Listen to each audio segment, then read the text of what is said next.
بسم اللہ الرحمن الرحیم۔ روح محبت قسط نمبر 2۔ وہ بے حال سی اسٹور روم میں بند تھی۔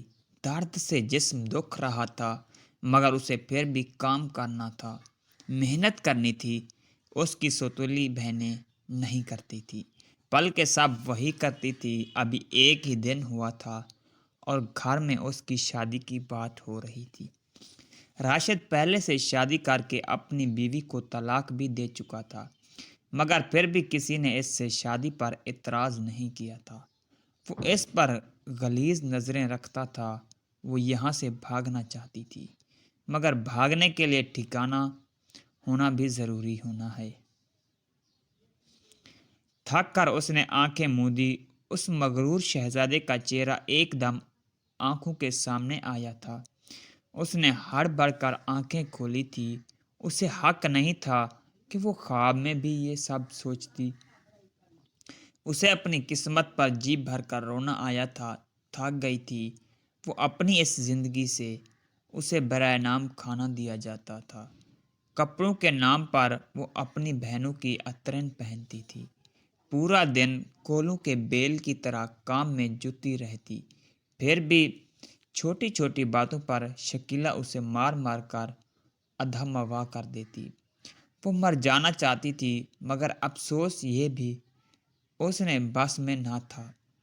روتی تڑپتی بلکتی وہ اپنی ماں کو یاد کرنے لگی جس کی شکل بھی اس نے نہیں دیکھی تھی۔ تبھی دروازہ زور زور سے بجا تو وہ ہمت کرتی جلدی سے دروازے تک آئی تھی۔ سامنے شکیلہ اس کی چھوٹی بہن کھڑی تھی۔ اسے دھکا دے کر اندر آئی اور ایک شاپر اس کی طرف بڑھایا۔ اس نے نہ سمجھی۔ اس نے شاپر کو دیکھا اور پھر انہیں مایو کا جوڑا ہے، کل تجھے مایو بٹھانا ہے، تیار ہو جانا۔ میں تو خلاف تھی ان چوچلوں کے، مگر تیرے ہونے والا خصم زیادہ ہی باولا ہوا جا رہا ہے۔ منہ بنا کر بولتی وہ دونوں ماں بیٹے جیسے آئی تھی ویسے ہی واپس چلی گئی، جبکہ وہ ایک بار پھر اپنی قسمت کو رونے کو اکیلا رہ گئی تھی۔ وہ آفس کے لیے تیار ہونا نیچے آیا تو ملازمہ نے اسے دیکھ کر جلدی سے ناشتہ لگایا، ورنہ اس کا کیا بھروسہ کہ سزا دے دیتا۔ وہ اس عالیشان گھر میں اکیلا رہتا تھا۔ باپ کے انتقال کے بعد اس کی ماں اسے چھوڑ کر چلی گئی تھی۔ اس کی پرورش اس کی دادی نے کی تھی، مگر وہ اسے برے دوستوں کی صحبت سے نہیں بچا پائی تھی۔ اس کے دادا دادی نے اس سے قابل بنایا تھا۔ اس کا ملک ایک نام تھا، پہچان تھی، مگر اس کا غصہ وہ سب ناقابل برداشت تھا۔ دادا دادی کے انتقال کے بعد وہ اکیلا ہوا تھا۔ وہ دوستوں کے ساتھ پرانی روشن کر چلا گیا اپنی ویران زندگی کو۔ اس نے سنورنے کے لیے تنزیلہ سے شادی کا فیصلہ کیا، مگر وہ اسے چھوڑ گئی کیونکہ اسے اس سے بہتر آپشن مل گیا تھا۔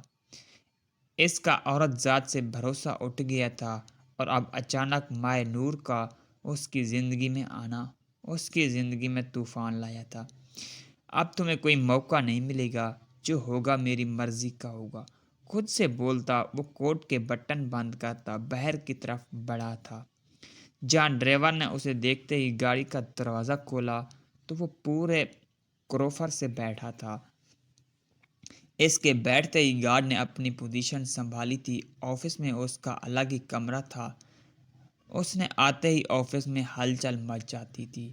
وہ سوگوار سی مایوں کے پیلے جوڑے میں بیٹھی تھی۔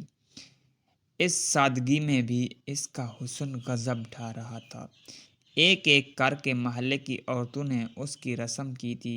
معنی خیز سرگوشیاں اس کے چہرے پر کوئی رنگ نہ کاسٹ کی۔ وہ بہت بنی اپنے ساتھ ہوئی کاروائی دیکھتی رہی۔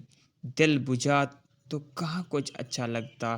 سوگوار سا حسن کے لیے وہ اپنے سب کی توجہ کا مرکز بنی بیٹھی۔ جاؤ بیٹا، بچی کو لے کر جاؤ، تھک گئی ہوگی۔ محلے کی ایک عورت نے اس کی جان بخشی کی تو شکر ادا کرتی اپنے کمرے اسٹور روم میں آئی تھی اور پھر اتنا روئی کہ اس کی ہچکیاں بند ہو گئی۔